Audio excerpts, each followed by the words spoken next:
नमस्कार, मैं हूं अभिषेक त्यागी। पेरिस ओलंपिक 2024 में नीरज चोपड़ा भारत का शान, आन बान शान और कह सकते हैं कि हरियाणा की एक शान। नीरज चोपड़ा फाइनल में है और हर कोई ये उम्मीद कर रहा है कि नीरज चोपड़ा बेहतर परफॉर्मेंस करके दिखाएंगे। नीरज चोपड़ा जी के पिताजी हमारे साथ मौजूद हैं। जाहिर तौर पर जब एक बेटा इतना बड़ा कारनामा करता है तो पिता का भी सर फख्र से ऊंचा हो जाता है, पूरे हिंदुस्तान का फख्र सर फख्र से ऊंचा है। तो मैं जानने की कोशिश करूंगा सर कि सबसे पहले कि नीरज चोपड़ा ने जब मेहनत की, किस तरीके से शुरुआत हुई, बचपन से कैसे आपने उनको तैयार किया, कैसे वो पहला वक्त था जब नीरज चोपड़ा के दिमाग में ये आया कि हाँ मुझे जेवलिन फेंकनी है? बस बचपन का तो ये है कि सभी अपने बच्चों पर मेहनत करते हैं। कोई ये नहीं सोचता कि भाई हमारा बच्चा कमज़ोर रहेगा, तो सभी मेहनत करते हैं। बस ये है कि इस पर कोई एक्स्ट्रा ऐसा कोई काम नहीं हुआ। बस ये था कि इसकी बॉडी शुरू से ही परमात्मा की दया से ठीक बढ़िया से बॉडी थी इसकी। और जो हमारी माता जी थी अभी इस दुनिया में नहीं हैं, तो वो अच्छे से मतलब इसको खिलाती पिलाती थी कि घर का मतलब पहला बड़ा बेटा है ये। घी दूध। हाँ, तो मतलब घी दूध अपना देसी जो अपना गांव में होता है, भाई घर की भैंसे हैं, सब कुछ है। तो वो खा पी के मतलब उसको एक ये दिखता था कि भाई इसको मैं बढ़िया मोटा ताज़ा बना के रखूँगी, मजबूत बनाऊँगी। वो बढ़िया से खिलाती पिलाती थी उसको। तो उसी में बस ये थोड़ा ओवरवेट हो गया था। तो फिर हमने भी सोचा मैं इसको जिम ज्वाइन करवा लें, थोड़ा वेट ठीक हो जाएगा इसका। तो जिम में जाने के बाद इसकी दिनचर्या चल पड़ी फिर कि जैसे मतलब जेवलिन वाले जो बच्चे थे स्टेडियम में, उनको देख कर उनसे प्रेरित होगा, जेवलिन में शुरू हो गया। और वहाँ इसका मन उनके साथ लगने तय, आज ओलंपिक तक का सफर तय कर गया। तो ये मतलब हमारे परिवार के लिए भी और पूरे देश के लिए बड़ी गर्व की बात, बड़ी गर्व की बात है।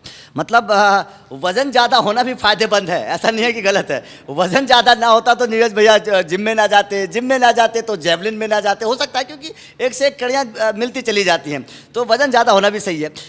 लेकिन बाद में जैसे क्योंकि बच्चों को प्रोत्साहन मिलना बड़ा ज़रूरी होता है। जब पहली बार नीरज भैया ने आपसे बोला होगा कि मेरा मन है जेवलिन के लिए, तब आपका क्या स्टेप था? आपने किस तरीके की मदद की?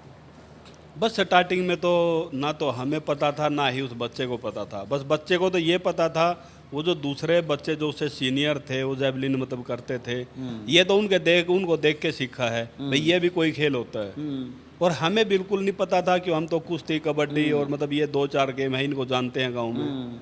तो यही था। तो उन बच्चों ने भरोसा दिलवाया, जैसे हम लोग इसको लेके जाते थे स्टेडियम, तो उन्होंने बताया कि भाई ये इसकी बॉडी के हिसाब से बढ़िया कर सकता है, फ्लेक्सिबल भी है, इसमें जान भी है, ये कर सकता है हमारे साथ लग के, ये इस गेम में बढ़िया कर लेगा, तो हमारे साथ इसको छोड़ दो।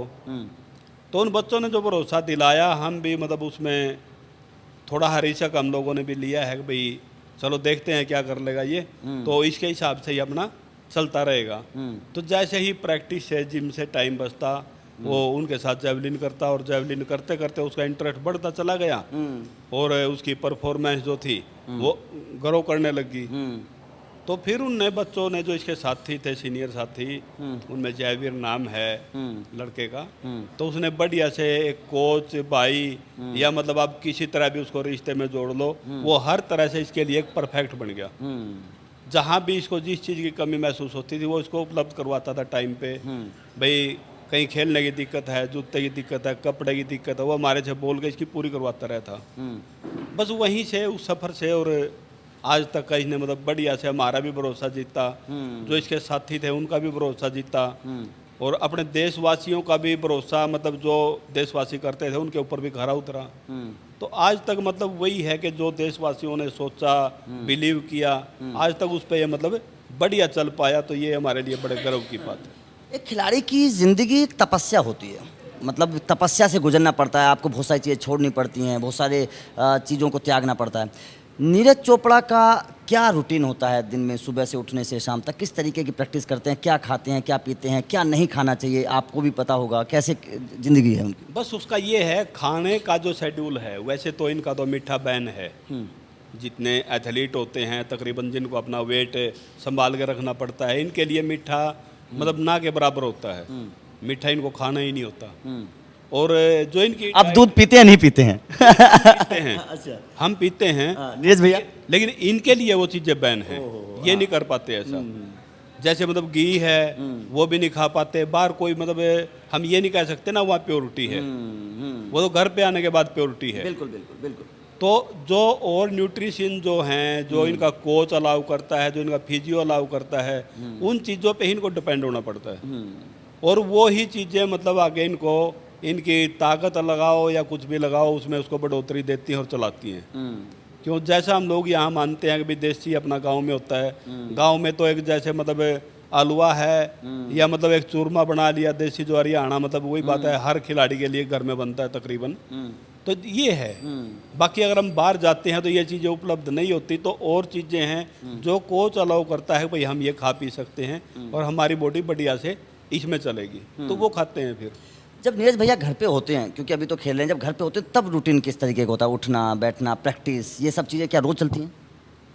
देखो ये है कि जो उसका रूटीन खेल के टाइम का है, जब उसको ये दिखता है भाई इवेंट है, उससे पहले वो रिस्क नहीं लेता, अपना पूरा टाइम जो कोच बोलता है 6 घंटे 7 घंटे जो भी होता है रूटीन में करता है। घर पे होता है उसमें बस थोड़ा बहुत घट जाता है, नहीं तो घर पे भी करता है, अपना घर पे जिम वगैरह सब कुछ बनवा रखा है।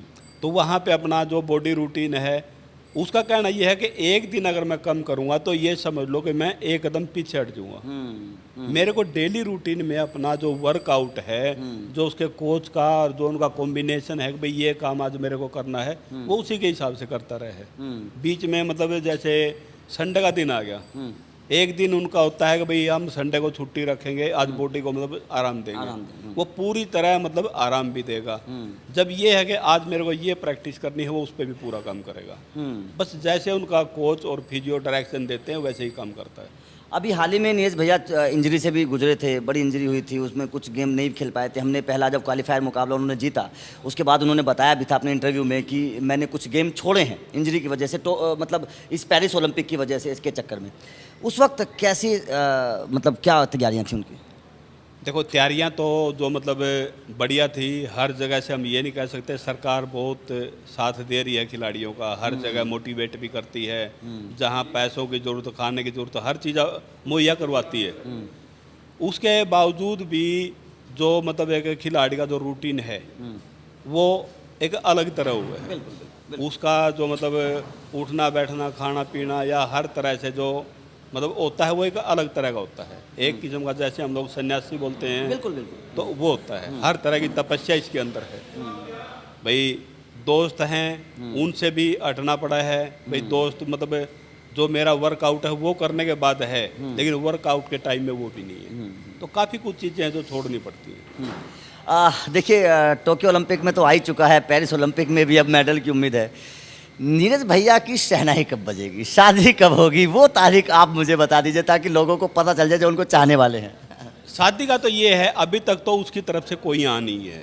अच्छा अच्छा। उसका कहना है कि जब तक मैं अपनी डायरेक्शन में चला हुआ हूँ, मेरा खेल की तरफ जो रुझान है, जब तक मैं खेल में बढ़िया चला हुआ हूँ, मेरे को भगवान बस वही बात है सद्बुद्धि देता रहे, मैं आगे से आगे चलता रहूँ। जो देश को गर्व कराने का मौका परमात्मा ने दिया है मेरे को, भाई जो पूरे देशवासी उम्मीद लगाए बैठे रहते हैं, तो मैं जब तक उनके ऊपर खरा उतरता रहूँगा, मैं आगे से आगे चलता रहूँगा देश को मतलब मान दिलाने के लिए। तो उसके बाद की बात है, शादी भी हर किसी को करनी है, बाकी अभी उसकी तरफ से कोई यहाँ नहीं है। भाई अभी तो मैं खेल रहा हूँ, मेरा अपना बढ़िया चला हुआ है, खेल की तरफ रुझान है, तो उसके बाद देखते हैं फिर क्या रहेगा। चलिए उम्मीद करेंगे कि जल्द से जल्द शहनाई बजे। लेकिन जाहिर तौर पर देखिए पूरा देश इस वक्त एकजुट खड़ा है और हर कोई यही उम्मीद कर रहा है कि कम से कम पेरिस ओलंपिक में जो उम्मीद है, मतलब जो एक गोल्ड की हम लोगों को, पूरे देश को जो उम्मीद है, वो गोल्ड इस बार आ जाए। बाकी तमाम हिंदुस्तान नीरज चोपड़ा के साथ खड़ा है। Thank you very much.